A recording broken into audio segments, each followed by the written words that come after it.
We have a two-time defending champion, 3 new teams, a new best-of-3 format, and an all-new battle theater. The fight for worlds is on, and the North American LCS Summer Split starts right now. You'll never take me alive. So our first game of the split is versus TSM, and I think we're all pretty excited to prove ourselves yet again. And they're gonna walk to their second consecutive North American LCS championship. I'ma keep on fighting till the day I die.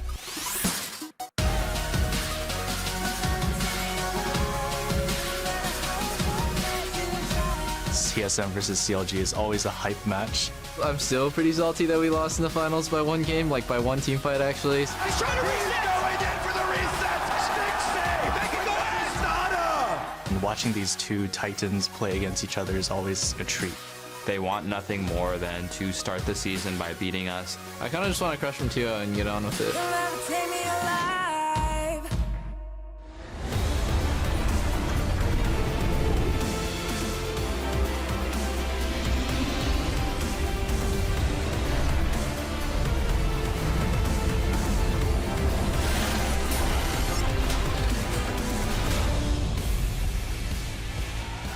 Welcome to the 2016 NALCS Summer Split. Tonight, we're streaming from the all-new Battle Theater in Los Angeles, California. Now, as we sing around the studio here, we're going to get a look at some of the fans making waves, and of course, Pastry Time and Kobe, they're getting ready to give us the cast on the day. Pastry Time making his debut back on stage.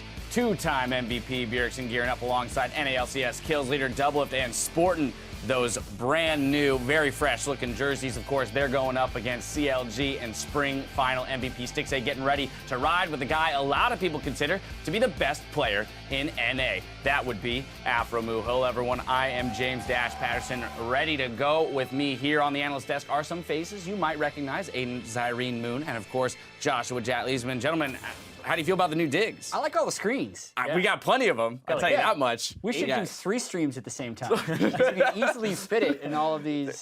Jat's ambitious, very ambitious. I'm gonna need more monitors at my desk if that's what's gonna happen. Just work in here. It's right. No. Let's get through day one, ladies and gentlemen. All right, well, this season, we're bringing you more games than ever before, as all NALCS contests will now be a best-of-3 formats. Gentlemen, how do we expect this to kind of change the landscape of the North American LCS? Well, let's just talk about best of ones. They're incredibly volatile, so moving to the best of 3s, it gives us a much better understanding of where these teams actually stand and who's in contention for that number 1 spot. Previously, teams only played 18 games. Now they're playing anywhere from 36 to 54 games each. It's a much larger sample size and is going to test teams' flexibility with their players as well as their coaching staff, and I'm really excited about it. Yeah, and I'm looking forward to how this affects our perception of teams. Like a team that is Immortals that was 17-1 in the regular season and then crashed out in the playoffs. You're like, they were never tested in a best-of series. They never had to adapt. But theoretically, in a longer season like this with more games, same actual calendar dates, but more games,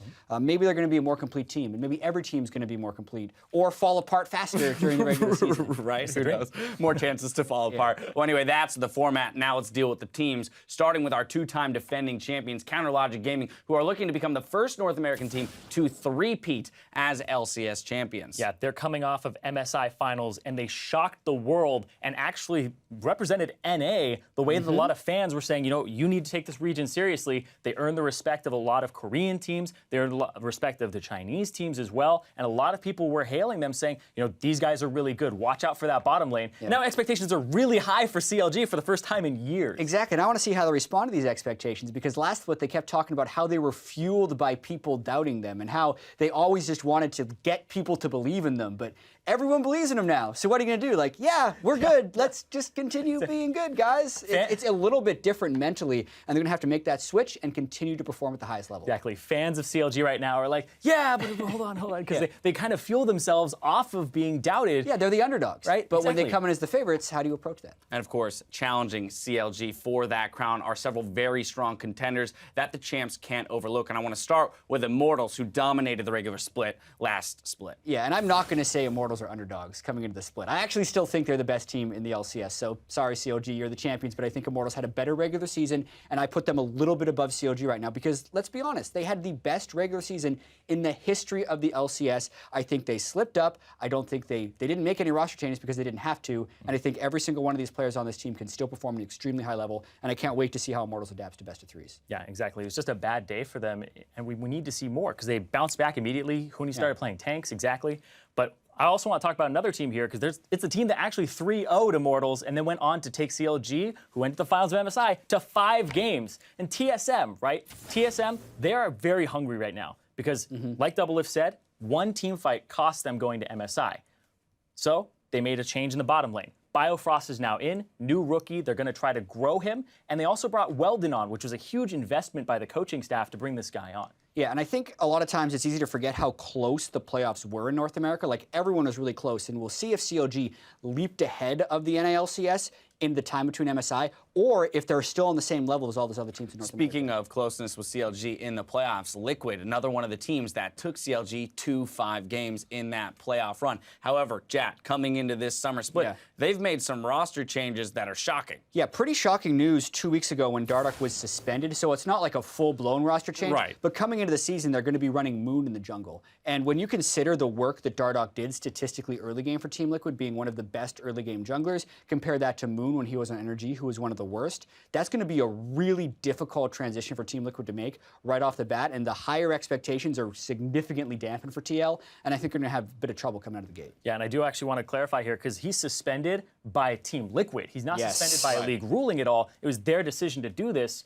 and a lot of people are going, well, they might be shooting themselves in the foot right now at the start of the season, getting off to a bad start because Moon, like you said, complete opposite. And we can only speculate so much, but the fact that they did the internal suspension, you wonder if there are other problems with that team that they have to deal with as well. Now, lastly, I want to talk about one more team in Cloud9 approaching this split with a 10-man roster. Woo, 10 guys. 10-man roster for Team Liquid. They eventually took the players that they really wanted on that squad and made a 5-man roster. Right. But Cloud9 have so much talent on this 10-man roster. I'm expecting them to actually swap a lot of people back and forth.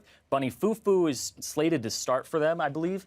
And also, this is huge because when they took High out of the roster before, everybody's like, bring High back. Is he going to stay out this time? Like, what is actually going to happen? I think Cloud9 has a really big challenge ahead of them trying to find synergy in a team that was normally just led by one guy. Now they're going to try and mix all these other players in. It's going to be tough. A lot of questions to be answered there. We'll see if their coach, Reaper, can lead them through the summer split. Now, joining those big names are 3 new teams looking to make their mark on the league. And with that, they are bringing some experienced LCS talent along for the ride, as well as some newcomers. So let's run through those teams real quickly. The big one for me is Apex, who's also sporting a 10-man roster that's, once again, chock full of talent, right? They have people like Diamond Prox on their bench, Shifter, and so they also have a coach as former All-Star Saint Vicious, and as well as Special, who was on #1 team, Keen, who had a #1 place for a good while during a regular season, and there's so many people on this team. Yeah, Apollo, Shifter. Exactly. I expect there to be some growing pains for them, figuring out what works, what doesn't work. Yeah, and then there's the other 2 new teams that are still going to be hard to track really at the start of the season, and I expect these teams aren't on their final rosters. I hate to say that to the teams that are like, oh yeah, I'm on the team now, it's the final roster, but with the way these teams were put together, it seems like a bit of a mismatch of a lot of just random players that were near the bottom of the LCS. So I want to see how these teams develop. If the synergy clicks right away, that's great, but these teams are all going to be trying to fight for that security in the LCS more than anything at first off, and that requires a lot of roster changes. Yeah, for clarity, Phoenix won. The names that you're going to remember are Pyrian, Mash, Gate, and then on the side of Team Envy, you're going to have the likes of Seraph and Ninja. Moving ahead, though, the teams aren't the only things that went through changes in the offseason. The game itself, League of Legends, went through plenty of changes. 6-9 and 6-10 bringing with it an immense amount of stuff. So I want to start primarily with the changes to the Drake, the Elder Dragon, and the Rift Herald. How do we expect teams to play around these global objectives? Yeah, I think the new dragons are the most impactful change of all, and everyone seems to have their own tier list of like, this dragon's not useful, this dragon is useful. Cloud Dragon, Ocean Dragon, Mountain Dragon, Inferno Dragon, I think they're all better than the previous drakes that we have had in the game, and they're all strong at certain points. So I think Cloud and Ocean are strongest early. I think Infernal and Mountain are stronger late. And I think they are the most important point of contention we'll be seeing in almost every game. Yeah, and when you take them, you eventually get Elder Dragon, and then it actually buffs the Elder Dragon buff. So every dragon is definitely worth taking. Before, it was like #1 matters and #5 matters. Now, we're seeing actually jumps in statistics here. Like, if you take the first 2 dragons,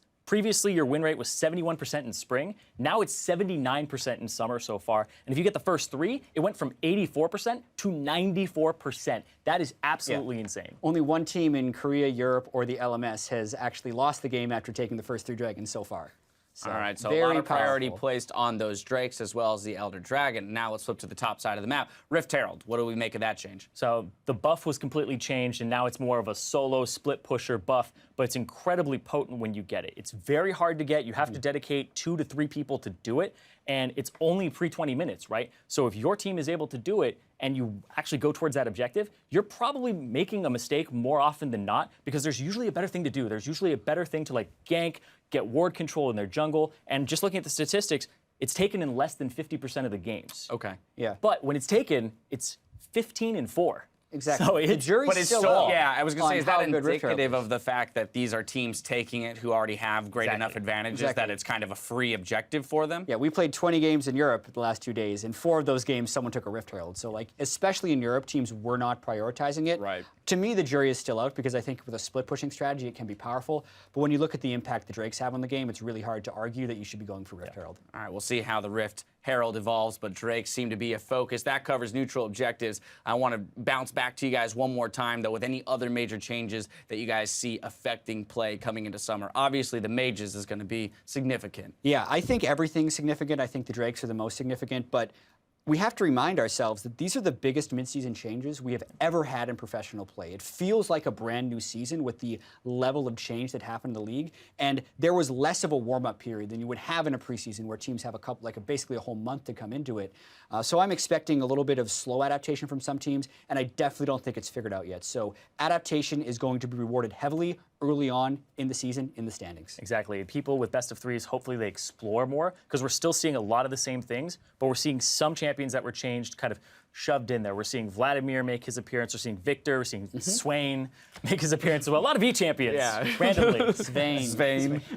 You know, anyway, with all of this in mind, then let's go ahead and take a look at the new stream schedule that's going to be hitting you guys this summer. Starting off on Fridays, we'll kick things off with 4 teams. Today, you'll see CLG taking on TSM in a rematch of our spring championship in our match of the week, followed by a contest between newcomers Team Envy and Energy. On Saturdays, we open up into our new 2-stream format. Tomorrow, click over to NALCS 1 for all the Battle Arena action with Cloud9's new lineup going up against Last Blitz Powerhouse Immortals, followed by Team Envy versus Liquid. You can also choose to check out the matches taking place in the Battle Feeder on NALCS 2, where Echo Fox will take on Phoenix 1 with Apex and Energy competing in the second series. Now, we'll be keeping you updated on games from both streams as they happen here on the Analyst Desk, which means this is now a spoiler zone. So as a viewer, you have the control to see the matches that matter the most to you. If you want to watch every game unspoiled, save the Analyst Desk segment of your VODs until after you've seen every matchup. Again, final warning, when you see this face right here, there will be spoilers. Spoilers such as Snape kills Dumbledore, Darth Vader is Luke's father, and the Red Wedding gets a little bloody. There you have it. Now, new to this split are changes to MVP honors. And here at the NALCS, gone is the OP5. And in its place, we'll now recognize a player of the game. So, Jack, could you give me a quick rundown on how that's going to work? Yeah, absolutely. Hold the door. OP5 is gone. From here, we have player of the game after every single game. That's decided by the casters as well as certain members of the broadcast team. As far as regular season MVP, those player of the games will tally and factor in slightly to the end of season regular season MVP award, which will still be a combination of ballots from the broadcast team, which includes the casters,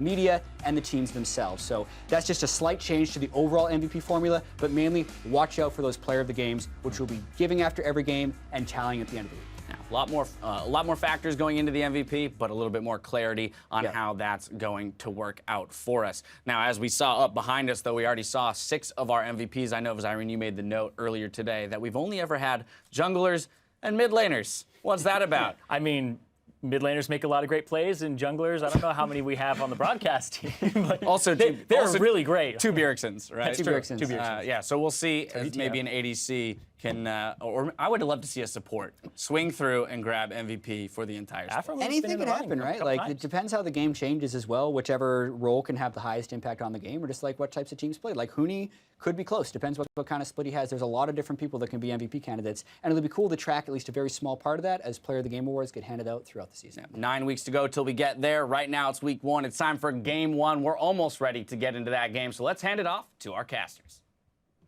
Thanks, Dash. I'm the man from Down Under, Julian Peshi Tamka here